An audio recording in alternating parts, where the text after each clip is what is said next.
Hey guys, what's up? It's Mike. It's Dan. It's he. We're watching Double Chin News. So basically a woman, 25 years old, she was found dead in her home in China. Clubbed to death. Clubbed to death with a wooden, baton or something like that. And that's not the worst part. It was her husband that did it. He admitted to it when they caught him later. And the reason is... She cracked his cell phone. We're not sure if she actually was the one who cracked the screen of his cell phone, but either they broke into a fight, in which case she broke it, or he came home and he found the cell phone already cracked and he just kind of beat her to death in her sleep. I mean, there's no excuse, right? Obviously. Like, whether she threw it on the ground in an argument or she deliberately cracked it, I mean, he killed her because she cracked his phone. Am I wrong to give up on the world right now? I feel like I want to give up on the world. And this guy right here, the husband, was said to have a smartphone addiction. I don't know what he was addicted to on the phone, but his wife was real mad because he was always on his phone. I'm starting to think that this internet/smartphone thing, like, people get pretty riled up about this to the point where they actually wield weapons. Jeez. What kind of thought can make you actually cross the line to murder a family member? Like, what? Nothing. Nothing should do that. And the fact that this happens a lot. Like, stupid reason somebody gets killed over it, and just like... Does anybody feel like it's progressively getting worse? The society is just going to the point where, like, people do stupid things for the stupidest reasons. Oh yeah.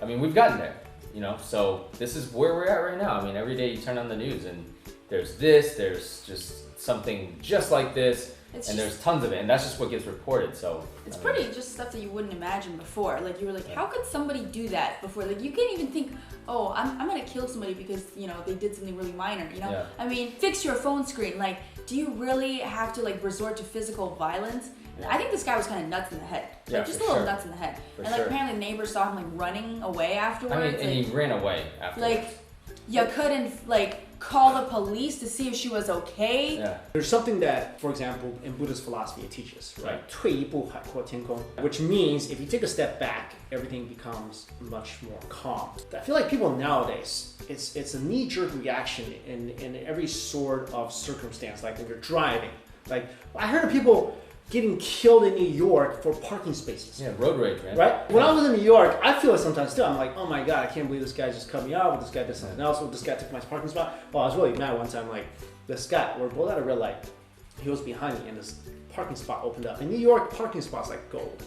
All right, this parking spot opened up, and he tore around me, ran the red light, and took that parking spot from me. I was like, oh my God. But I don't want to kill him. No, but... there are people who would. No violence, but I would have like threw a fist. I'd be like, No, I talked to him. I was like, hey man, that's not cool. He said, well, I took the risk. I ran the red light. I took the risk. You weren't willing to do that. Which what kind of logic is this? What kind of logic what can I is say this? to that? I'm like, I mean, you're right. I wasn't willing to take the risk. Karma. Bad karma's coming towards you. Anything that can alter your state of mind, where you literally have no like morals, no ethics, you don't think there's any consequences of your actions, like to me that's a disease. And normally we're normal, and road rage, just like husband rage or whatever you want to call it, domestic rage, it can happen anytime.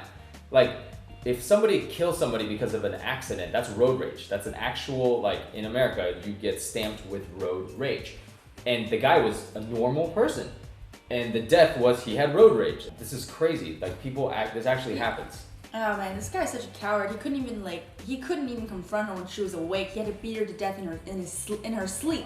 This guy is just despicable on every sense of the word. Can I say, for those of you who are in relationships, you know how like some relationships people are like, well, they got a temper, but then then they apologize and they're sweet. That doesn't make anything better. Like if you notice that you are in a relationship or something like that, I mean, I would say get out of it, because this cannot be the first time this guy snapped and kind of went a little crazy. So I mean, in China it's hard to get out of those kind of relationships because domestic abuse is less of a thing in China. I don't want anybody to be in that circumstance. Like horrible to be in. But let us know your thoughts on that story. Thanks for watching. See ya.